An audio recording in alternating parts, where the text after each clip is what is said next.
안녕하십니까. 무더운 여름을 잘 지내고 계신가요? 날씨가 필리핀하고 비슷해지는 것 같습니다. 우리 종독 목자님은 장염에 걸리셨다고 그러는데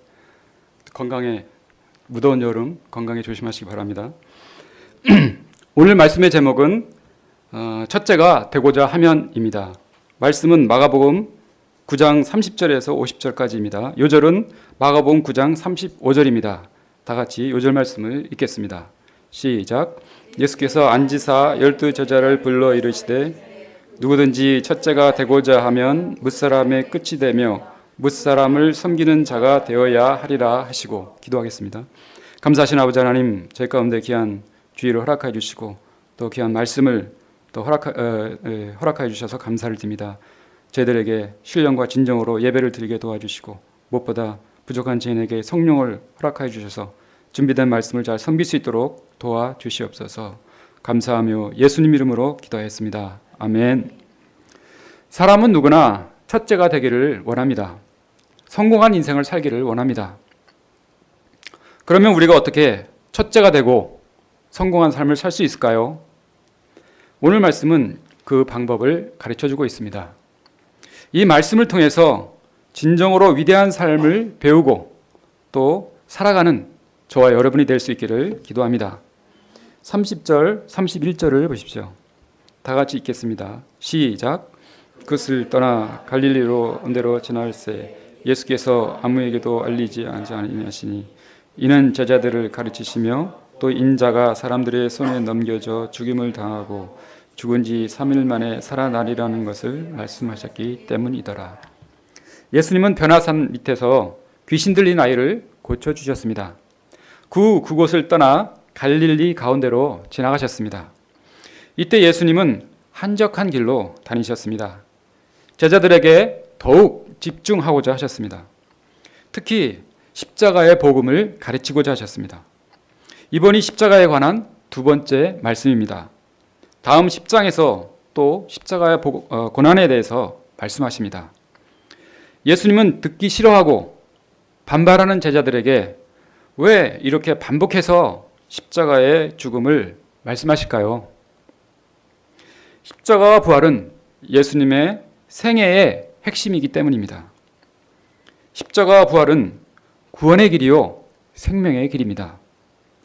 제자들이 걸어가야 할 영광의 길이기 때문입니다. 예수님은 제자들이 이 십자가의 고난의 진리를 깨닫기를 원하셨습니다. 그러나 제자들의 반응이 어떠합니까? 32절을 보십시오. 제자들은 말씀을 깨닫지 못했습니다. 그들의 머릿속에는 자신들의 야심으로 가득 차 있었습니다. 제자들은 묻기도 두려워하였습니다. 자신들의 꿈이 산산조각 날 것이 두려웠습니다. 사단아, 물러가라! 베드로처럼 책망받을까 두려웠습니다. 33, 34절을 보십시오. 다 같이 읽겠습니다. 시작.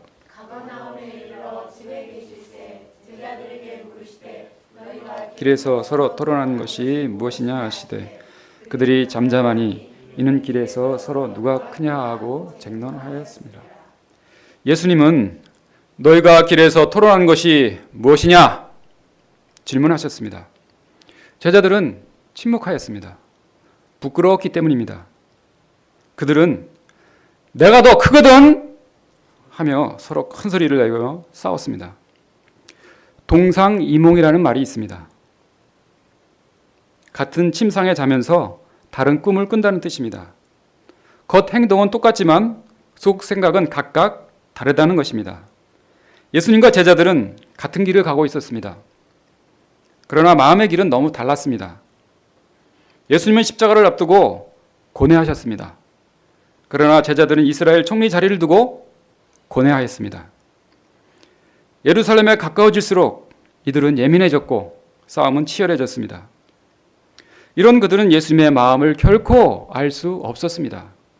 십자가의 고난과 부활의 메시지를 결코 깨달을 수 없었습니다. 이런 제자들에 대한 예수님의 반응이 어떠합니까? 35절을 보십시오. 다 함께 읽겠습니다. 시작.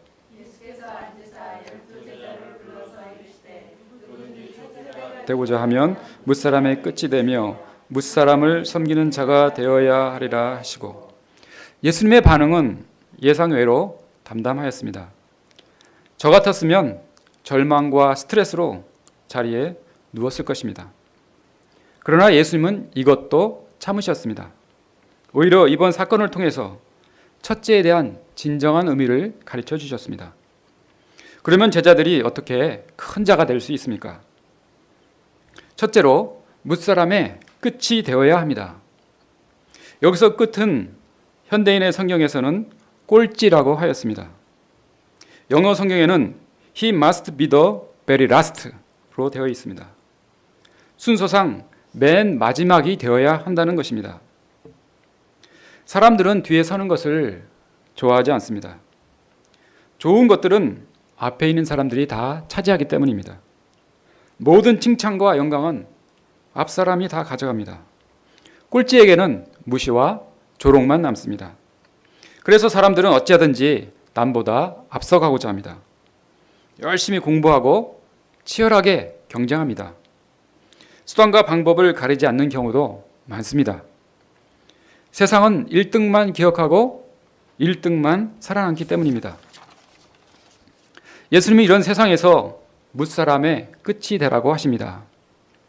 왜 그렇습니까? 그 이유는 간단합니다.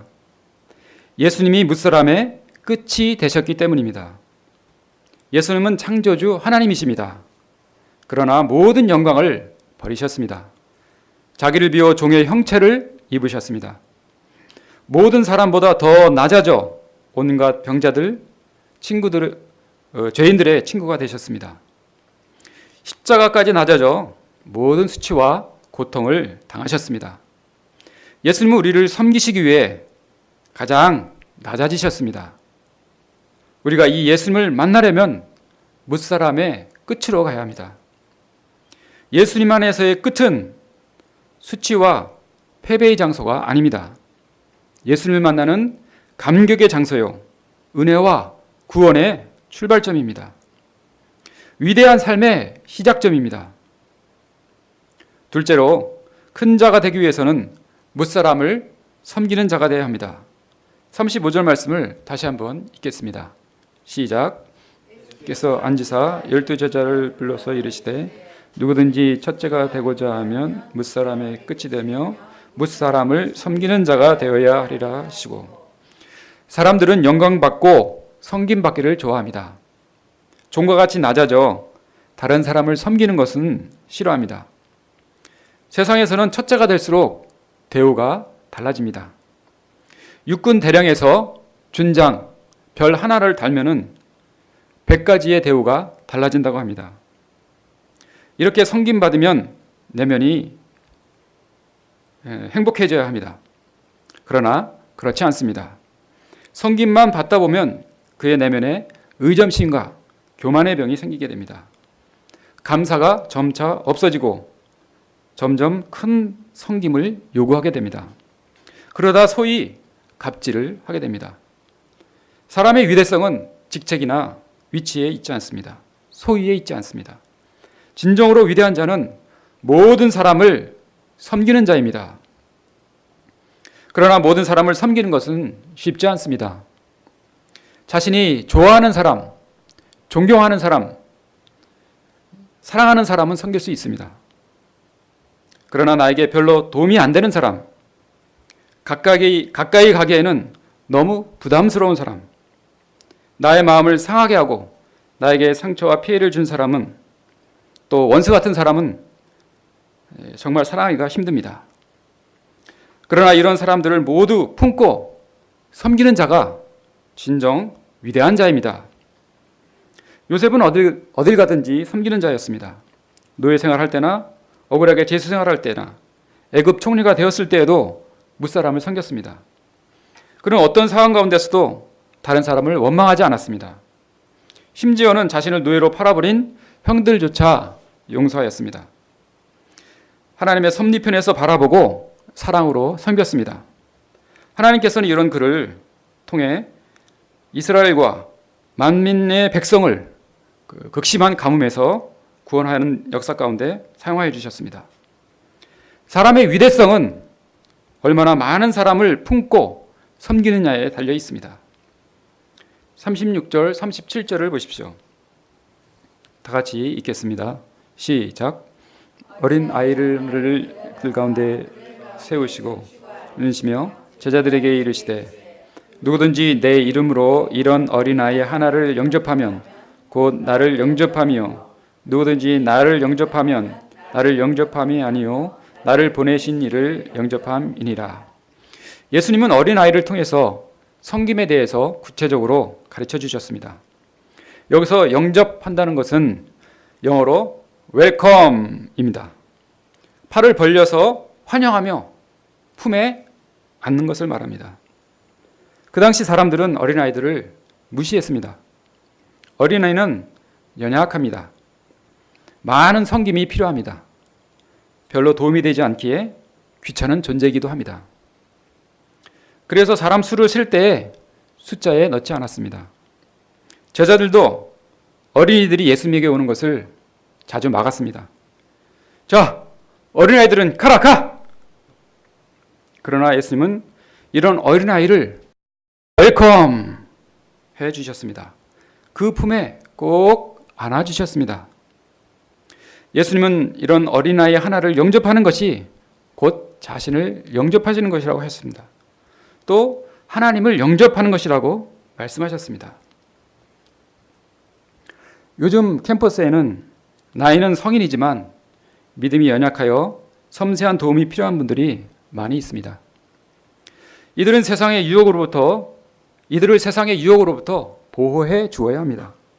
믿음 생활을 잘 할 수 있도록 늘 깨어서 돌봐 주어야 합니다. 많은 섬김이 필요한 이들을 영접하고 돌보는 것은 쉽지 않습니다. 제자들의 문제도 서로 무시하고 영접하지 못하는 것이었습니다. 그러나 예수님은 연약한 자들을 웰컴하며 품어주기를 원하십니다. 그러면 우리가 어떻게 이런 분들을 영접할 수 있을까요? 예수님은 누구든지 내 이름으로 영접하면 말씀하고 있습니다. 예수님의 이름으로 영접해야 합니다. 나 같은 죄인도 영접하여 주신 예수님의 사랑을 생각하면 영접할 수 있습니다. 한 기자가 마더 테레사에게 어떻게 나병 환자들을 그렇게 사랑할 수 있습니까? 질문했습니다. 그러자 테레사가 대답합니다. 나는 나병 환자들을 사랑하지 않습니다. 이것은 오직 예수님을 사랑하기 때문에 그들을 돌보는 것뿐입니다. 자기의 사랑으로 사랑한다면 자기 감정의 한계에 걸려 넘어지게 됩니다. 그러나 예수님을 사랑하면 이런 모든 한계를 극복하고 최선을 다해서 섬길 수 있습니다. 진정으로 위대한 자는 어린아이와 같이 연약한 자를 예수님의 마음으로 섬기는 것입니다. 38절을 다 같이 읽겠습니다. 시작.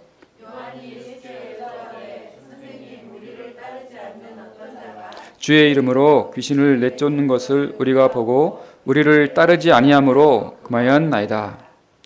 요한은 어떤 자가 귀신을 내쫓는 것을 보았습니다. 예수 이름으로 명하오니 귀신은 떠나갈지어다. 그러자 귀신은 꽥 소리를 지르며 떠나갔습니다. 요한은 당연히 기뻐해야 했습니다. 그런데 왠지 기분이 좋지 않았습니다.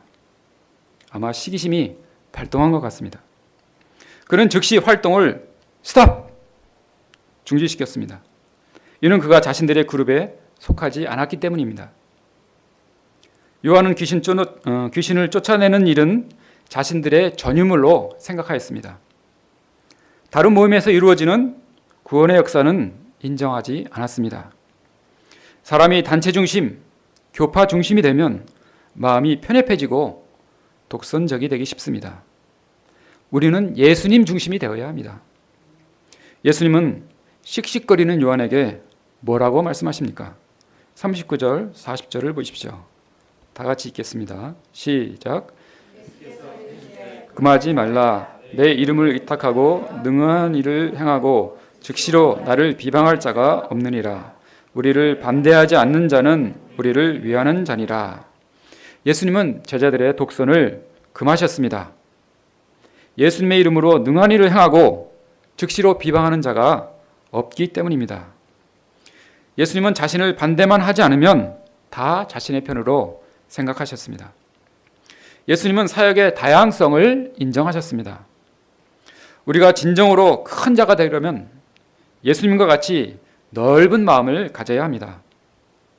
41절을 보십시오. 다 같이 읽겠습니다. 시작. 누구든지 너희가 그리스도에게 속한 자라 하여 물 한 그릇이라도 주면 내가 진실로 너에게 이르노니 그가 결코 상을 잃지 않으리라. 이 말씀은 역시 예수님의 포용성을 강조한 말씀입니다. 그리스도인들은 예수님 안에서 모두 형제요 자매입니다. 다른 공동체에 속했다고 해서 비방하면 안 됩니다. 오히려 이 더운 여름에 주님의 일을 하느라 수고가 많습니다 하고 냉수 한 그릇이라도 섬겨주어야 합니다. 아주 작은 일이지만 예수님은 이를 기뻐하십니다. 그리고 반드시 상을 주십니다. 42절을 보십시오. 다 같이 읽겠습니다. 시작. 또 누구든지 나를 믿는 이 작은 자들 중 하나를 실족하지 않으면 차라리 연자 맷돌이 그 목에 매어 바다에 던져지는 것이 나으리라. 이 말씀은 믿음이 어린 자를 실족시켜서는 안 된다는 것입니다. 여기서 작은 자란 믿음이 어린 사람을 말합니다. 믿음이 어린 사람들은 쉽게 상처를 받습니다. 작은 유혹에도 쉽게 흔들립니다. 그렇기 때문에 목자는 말 한마디, 행동 하나도 매우 조심해야 합니다. 실족해 한다는 것은 걸려 넘어지게 한다, 죄를 짓게 한다는 뜻입니다. 목자가 어린 양의 입장에서 섬세하게 돕지 않으면 조그마한 이유로 실족해 됩니다. 어린 양을 실족해 하는 목자는 연자 맷돌을 목에 메고 바다에 들어가는 것이 차라리 낫다고 합니다. 이 말씀은 실족시키지 말라는 엄중한 경고의 말씀입니다. 목자는 한 영혼을 자신의 목숨보다 더 귀하게 여겨야 합니다. 43절에서부터 47절을 함께 읽겠습니다. 시작. 만일 내 손이 너를 범죄하게 하거든 찍어버리라. 장애인으로 영생에 들어가는 것이 두 손을 가지고 지옥 곧 꺼지지 않는 불에 들어가는 것보다 나으니라.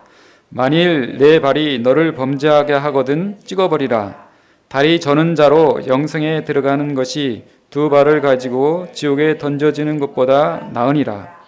만일 내 눈이 너를 범죄하게 하거든 빼버리라. 한 눈으로 하나님 나라에 들어가는 것이 두 눈을 가지고 지옥에 던져지는 것보다 나으니라. 이 말씀은 죄의 결과에 대한 심각성을 가르쳐줍니다. 최악의 결과를 피하라고 하십니다.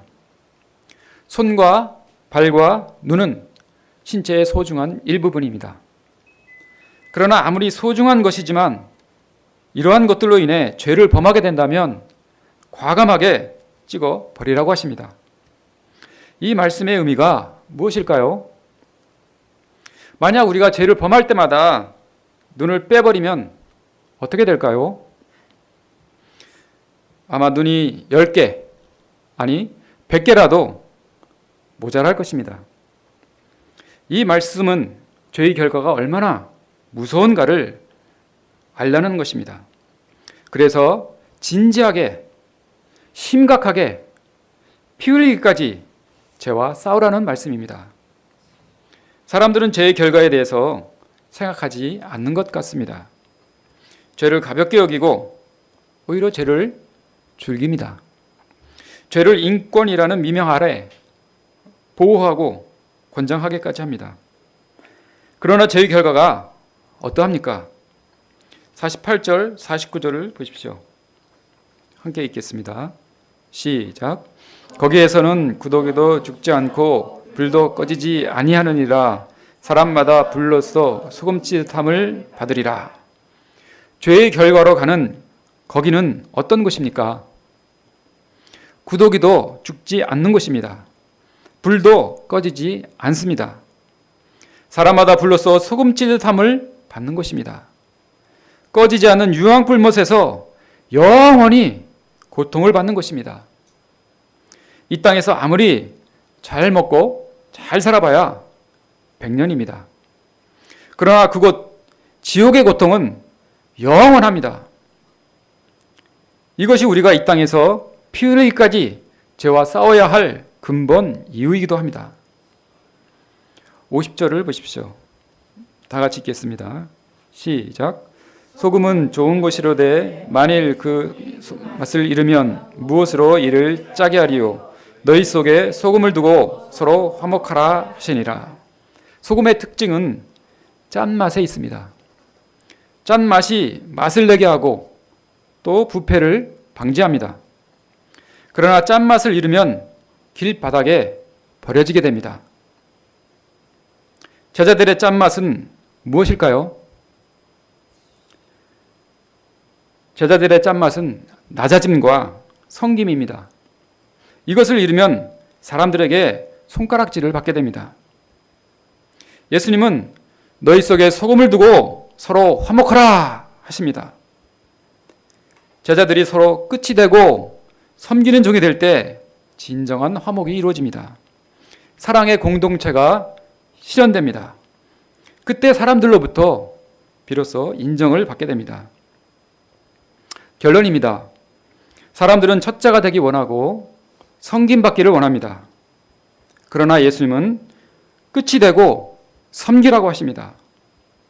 예수님은 우리를 위해 십자가에 죽기까지 낮아지셨습니다.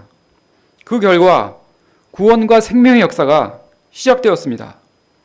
저희도 겸손히 낮아져서 어린아이와 같은 한 영혼을 영접하고 섬길 수 있기를 기도합니다. 저희들을 통해 생명의 역사가 시작되기를 기도합니다. 또 한 영혼을 섬기는 가운데 예수님의 내면성을 깊이 배울 수 있기를 기도합니다. 예수님을 배우고 닮아가는 진정으로 위대한 삶을 살 수 있다. 다 같이 요절 말씀을 읽겠습니다. 35절 시작. 예수께서 이르시되 누구든지 첫자가 되고자 하면 뭇사람의 끝이 되며 뭇사람을 섬기는 자가 되어야 하리라 하시고